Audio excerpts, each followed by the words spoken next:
But we begin tonight with stunning revelations in the investigation into the shooting of 2 Detroit police officers. 7 Action News has learned that the suspect is being tied to a string of violence, and Chief Craig is now launching an investigation. He says the suspect could have been off the streets weeks ago. Police now revealing the suspect is a person of interest in a double shooting Monday. They believe he's also involved in a separate double shooting that happened Sunday. And just 2 weeks ago, police say he shot up a home. That was the same home where police say he shot and killed Rasheen McClain and on Wednesday night and injured Officer Philippe Batum BC. And now there are new questions about if this could have been prevented. All of this as the Detroit Police Department and the entire city are reeling from this tragedy. We have Team 7 coverage of the latest developments, starting with 7 Action News reporter Kimberly Craig.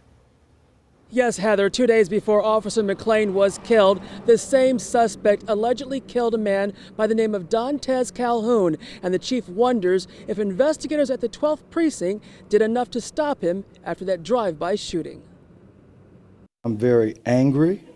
I'm not even going to use the word troubled. Detroit Police Chief James Craig says it appears the suspect who gunned down Officer Rasheen McClain Wednesday could have been arrested over 2 weeks ago after he allegedly shot up the same house where the veteran officer was later killed and his partner wounded. Why? Because the people in the house, the chief says, went to the 12th precinct to give investigators the name of the shooter, that 28-year-old ex-con who we're now told was dating a 16-year-old girl at the house. If we had did an appropriate follow-up and taken him into custody,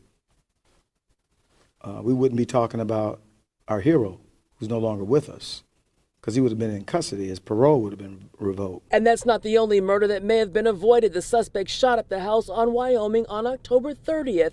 Then this past Sunday, while stopped at the intersection of 7 Mile and Wyoming, police believe the same man may have shot up a passenger in a car. Then Monday, he allegedly killed 31-year-old Dantes Calhoun. It's been hurtful. We have never lost anybody like this before. The body of Dantes Calhoun was found inside a car here on Harding near Harper. His brother had also been shot, and their loved ones now left wondering if the shooter could have been arrested after that drive-by shooting on his girlfriend's house last month. Hurt. This could have been avoided. If they had that information, this could have been avoided. My cousin would still be alive, and my other cousin would not be fighting for his life right now. And 2 days after Dantes was killed, police say the same suspect returned to his estranged girlfriend's house, baited police, and then fatally shot Officer McClain and injured his partner. We also learned that McClain's partner, the other officer who sustained a gunshot wound, took the report 2 weeks prior. You got to follow up. You got to follow up. This is troubling. He was a very dangerous person, but our investigation does continue. And that suspect, the ex.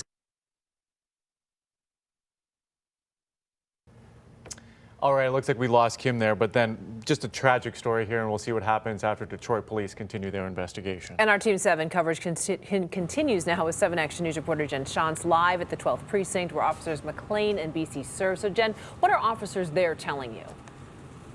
Yeah, well, I spoke with officers inside today. Those who worked closest with Officer McClain are not here today, as this tragedy not only rocked the entire 12th precinct, but the entire Detroit Police Department as well. And hearts were heavy today during a graduation ceremony for new officers.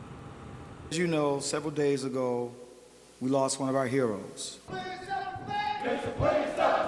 Before a new class of Detroit police officers took their oath on Friday, a moment of silence for a fellow man in blue no longer here.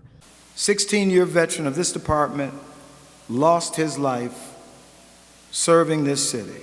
Officer Rasheen McClain, described as a natural leader, was shot and killed in the line of duty Wednesday night. He and his partner, Officer Philippe Batum BC, were ambushed by gunfire when responding to a home on Wyoming near Chippewa. The 28-year-old suspect, who police say has an extensive criminal record and wanted to die at the hands of police, fired 2 rounds from a rifle, striking both officers. Officer Batum BC is expected to recover. McClain, who was shot in the neck, died at Sinai Grace Hospital. He leaves behind a wife and 2 stepchildren. But they did what we expect Detroit police officers to do, not run away from danger, but run to danger. The Rasheen McClain Memorial fundraiser has already far exceeded its goal, raising more than $5,000 in just 2 days. Officer Batum BC again remains hospitalized tonight. He is expected to recover. We are hoping to hear details on funeral arrangements for fallen Officer Rasheen McClain in the coming days. Reporting live from the 12th Precinct, Jen Shantz, 7 Action News. All right, thank you, Jen. We'll bring you all of the new developments in this tragic police shooting as they happen on air and on WXYZ.com.